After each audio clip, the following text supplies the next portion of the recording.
हाय, hello, नमस्कार. उर्मिलाज ब्लॉगमध्ये तुमचं स्वागत आहे. आजचा दिवस तुम्हाला सुखाचा, समृद्धीचा आणि भरभराटीचा जावो ही ईश्वर चरणी प्रार्थना. तर आज सकाळी सकाळी व्हिडिओला सुरुवात केली आहे. आता वाजले 6. तर सकाळी मी मळ्यात जाऊन कांद्याची पात आणली आहे. खूप छान आहे, अशी कवळी लुसलुशीत मस्त कांद्याची पात आहे. तर कांद्याच्या पातीची आज रेसिपी तुमच्या संग शेअर करणार आहे. तर आज आहे ना, मी कांद्याची बेसन पात करणार आहे. तर आम्ही बेसन पात कशी करतो त्याची रेसिपी तुमच्या संग शेअर करते. व्हिडिओ स्किप न करता पूर्ण बघा. तर अशा प्रकारे ना पूर्ण पात आहे ना निवडून घ्यायची आहे. खराब जर असली ना ती काढून टाकायची. आणि पुढचे जे शेंडे असतात ना ते पण असे वाळलेले शेंडे असतात थोडेसे, तर ते काढून टाकायचे आहे. तर अशा प्रकारे पूर्ण शेंडे काढून टाकायचे असे. आणि त्यानंतर आहे ना चिरून घ्यायची पात. आपल्याला बारीक चिरायची आहे. तर कोणी आहे ना आधी कांद्याची पात आहे ना चिरायच्या आधी पण धुतं आणि आम्ही ना चिरल्यानंतरच धुतो. तर शक्यतो चिरल्यानंतरच धुवायची, कारण त्यामध्ये माती गेलेली असते ना ती सर्व निघून जाती. कारण पावसाच्या पाणी जे येतं ना त्यांनी माती जातीच पातीमध्ये. त्यामुळे ना कांद्याची पात आहे ना कापल्यानंतरच धुवायची आहे. आणि कांद्याची पात एकदम बारीक कापायची. जेवढी बारीक कापशाल ना तेवढी छान लागते ती खायला आणि पटकन होते. तर आता आपण आहे ना कांद्याची पात आहे ना पूर्ण कापून घेऊ. तर आहे ना व्हिडिओमध्ये दाखवल्याप्रमाणे ना कांद्याची पात बारीक कापून घेतली मी सर्व. आता त्यामध्ये पाणी टाकते धुण्यासाठी. तर पात आहे ना चांगली धुवून घेते, म्हणजे त्यामधली जी माती राहील ना ती निघून जाईल. आणि चुलीवर कढई पण गरम करायला ठेवली आहे. आता सर्व पात आहे ना फोडणी नाही देणार आहे मी, आधीच परतून घेणार आहे. म्हणजे त्या पातीमध्ये जे पाणी असतं ना ते जळून जातं. नाहीतर पाणी जर तसंच ठेवलं ना पातीमधलं तर ती आहे ना आंबूस लागते, चांगली लागत नाही पात मग खायला. तर पात परतेपर्यंत आहे ना मी मसाला काढून घेते. हिरव्या मिरच्या आणि शेंगदाणे घेतले, मिक्सरमधून बारीक वाटून घ्यायचे. म्हणजे जास्त बारीक नाही आणि जास्त जाड नाही, असे मिडियम साईजचे वाटून घ्यायचे. हे बघा असे. तोपर्यंत आहे ना आता भाजी पण परतून झाली आहे. आणि बेसन पात करायची म्हटली म्हणजे बेसन पण आलं आहे. तर मी आहे ना भाजीचे जो चमचे असतात ना ते 2 चमचे बेसन घेतलं आहे. तर आता आहे ना ते मिक्स करून घेते बेसन. तर अशा प्रकारे बेसन चांगलं मिक्स झालं आहे. तोपर्यंत पात पण परतून झाली आहे. आता आपण आहे ना यामध्ये तेल टाकू. एका साईडला करून घेते मी पात आणि तेल टाकते आहे पातीला परतायला. तर 2 वागळ्या तेल टाकलं आहे मी पात परतायला. तर चांगली परतून घ्यायची तेलामध्ये आणि जिऱ्यामध्ये.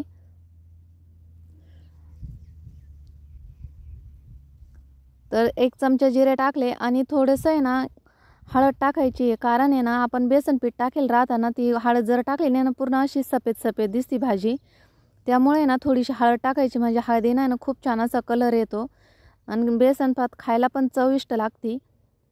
तर आता आहे ना आपण हळदीमध्ये, जिऱ्यामध्ये आणि तेलामध्ये चांगली परतून घेऊ. परतल्यानंतर आहे ना आपण जे वाटण केलेलं असतं ना ते टाकायचं आहे. मिक्सरचं भांड्याला लटकेल राहतं त्याच्यामुळे ते धुवून पण टाकायचं आहे थोडंसं.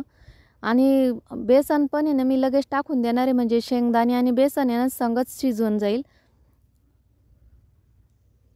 तर आपल्या आवडीप्रमाणे भाजी घ्यायची, म्हणजे घट्ट पातळ आपल्याला कशा प्रकारे पाहिजे ना.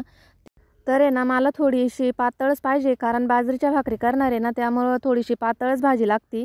तर मी थोडासा रसा वाढवणार आहे आणि तो शिजून पण आटेल ना ती पात. बेसन पात म्हटलं म्हणजे बेसन पिठल्यासारखीच पात होणार आहे ना, त्याच्यामुळे ना थोडंसं पातळ रसा करणार आहे मी. तर पाणी टाकलं आहे, आता मिक्स करून घेते चांगलं. ही बेसन पात आहे ना जास्त घट्ट नाही, चांगली नाही लागत बाजरीच्या भाकरी संग. आम्हाला थोडीशी रश्याचीच आवडती, त्यामुळे ना थोडेसे पातळच करणार आहे मी. तर अशा प्रकारे केली आहे. ते बघा कलर पण खूप छान आला आहे, तुम्ही बघू शकता.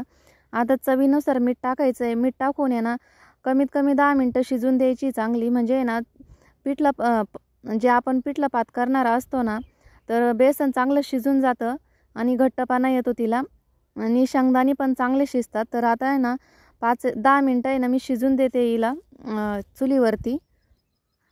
हे बघा तुम्ही बघू शकतात किती असा घट्टसरपणा आला आहे भाजीला. तुम्ही नक्की ही भाजी करून बघा एकदा, तुम्हाला नक्की आवडेल. तर बघा किती छान असा कलर पण आला आहे. खूप छान लागते मुलांना आणि आमच्या बाबांना तर खूप आवडती बेसन पात. तर अशा पद्धतीने ना तुम्ही नक्की करून बघा, नक्की तुम्हाला आवडेल आणि बनवल्यानंतर मला कमेंट करून नक्की सांगा कशी झाली ती. तर आता आपली भाजी पूर्ण शिजून झाली आहे. हे बघा, मी थोडीशी पातळ धरली होती ना, त्यामुळं माझी भाजी थोडी अशी पातळसर दिसते. कारण तुम्ही ना थोडीशी घट्ट करा, तुम्हाला पाहिजे त्या प्रमाणात. तर आता भाजी झाली आहे. भाजी झाल्यानंतर मी भाकरी करणार आहे. तर आता भाजी ना उतरून ठेवते चुलीवर आणि भाकरी करून घेते. चुलीवरच भाकरी करणार आहे. तर हे बघा, भाकरी करते मी आता. सकाळी सकाळी कसं मळ्यात जायचं असतं ना, थोडी घाईच असते, पटपट काम आवरायचं असतं. चुलीवर कशा 2-3 भाकरी संगच होतात, एक परातीत, एक चुलीवर आणि एक थापलेली. तर अशा प्रकारे भाकरी झाल्या आहे माझ्या. तर चला आता पुढचं काम आवरून घेऊ. सर्व काम आवरलं आहे. आम्ही चाललो आहे रानात बाजरी निंदण्यासाठी. तर माझ्या बरोबर बट्या पण आला आहे. तर चाललो आहे आम्ही बाजरी निंदायला. तर चला मी तुम्हाला दाखवते आमचीवाली बाजरी कशी आहे ती. हे पहा, आम्ही इथं आहे ना मक्कामध्ये कोथिंबीर टाकेल, किती छान आली. 2-2, 3-3 पानावर आली, भारी आली कोथिंबीर. पूर्ण अशी टाकली मस्त. आता 2-3 दिवसांनी खायला पण येईल. तर हे बघा, माझ्या पुढं चाललाय तू. तू कुठं चाललाय? घरी जाय. होय, घरी जाय. वय जाय घरी, माझ्या बरोबर येऊ नको. तर चला आता आपण इथं सर्व बाजरी आमची मस्त झाली ना. तर छान अशी बाजरी आहे, पण त्याच्यामध्ये गवत जास्त आहे. इकडं निंदली मी, याच्यातलं गवत काढलंय. अर्धी निंदली, अर्धी बाकी आहे. तर आता ती अर्धी जी राहिली ती निंदायची आज.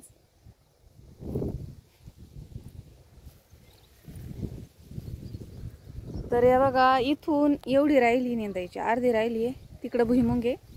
तर चला आता मी बाजरी निंदून घेते. हे बघा, बाजरीमध्ये असं गवत आहे, इतकं तण आहे. तर हे तण काढायचं आहे मला. तर चला आता मी बाजरी निंदते, परत तुमच्याशी बोलते. आता 10 वाजले, भरपूर उशीर झालाय. हे बघा, असं गवत आहे बाजरीमध्ये. झाली तर चांगलंच आहे आज. पण पावसाची खूप गरज आहे, पण आता काय माहिती, थेंब थेंब येतोय.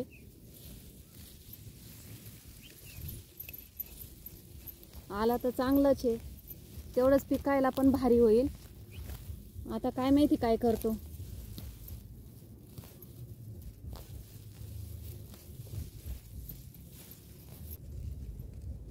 तर चला आता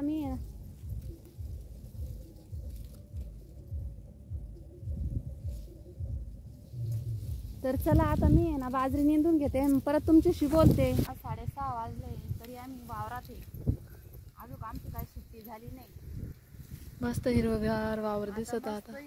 असं फ्रेश वाटतंय संध्याकाळच्या वेळेस. मला वाटलं होतं सकाळी पाऊस येईल, पण काय पाऊसच आला नाही. मस्त पिकं झाले बा ना. आता पावसाची गरज आहे, पाऊस बंद झाला. सकाळी आलंच, मला वाटतं पाऊस येईल, पण आलाच नाही. सकाळी पाणी पाऊस यायला लागला होता, आवाज खूप आला, पण काही नाही आला. बिचारा नाही म्हणतो आता आपल्याकडे यायला. पावसाला म्हणे ये रे बाबा.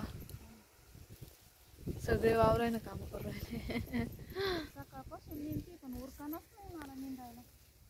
जास्त गवत आहे ना, गवतच खूप झालं. ते मध्ये 2-4 दिवस पाऊस आला होता ना, त्या पावसानं असं गवत वाढून गेलं. आता 7 वाजता घरी जाऊ. घरी जाताना बट चला आता आम्ही चाललो घरी. चला आता आमची झाली सुट्टी. आता वाजले 7, आम्ही चाललो घरी. तर आता सूर्य पण मावळतीला गेलाय. आमची झाली सुट्टी, आता 7 वाजले. तर आम्ही चाललो घरी. बटे आलाय आम्हाला घ्यायला. तर चला तुम्ही पण आमच्या बरोबर घरी. आता तर बघा, वातावरण संध्याकाळचं 7 वाजेचं कसं आहे. खूप छान वाटतं ना. असं वाटतं जसं निसर्गरम्य वातावरणामध्ये आलोय. थोडा पाऊस व्हायला पाहिजे अजून. हे बघा, आमची मका किती छान दिसते, अशी हिरवी हिरवीगार मस्त झाली ना. तरी कोणतीच फवारणी नाही, कोणतंच खत नाही तिला, काहीच नाहीये. निंदली पण नाहीये, तरी पण इतकी भारी दिसते. आलं नाही का तोडायचं? तोडायचं झालं नाही. बस झालं आणि एवढंच व्हायचं नाही का? मग काय बाई काय करते का?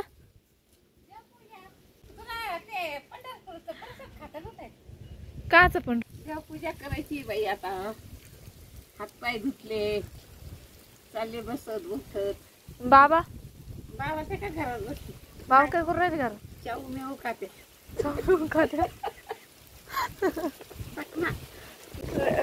मम्मी हात पाय धु राहिली का ग?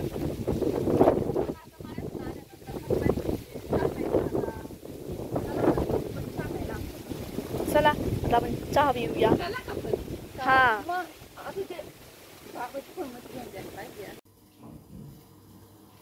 इथं उकळतोय चहा, म्हणजे पाणीच उकळतंय. आता गवती चहा आणि अद्रक टाकलंय मी, तर पाणी उकळून घेते आधी, त्यानंतर चहा पावडर ते टाकते.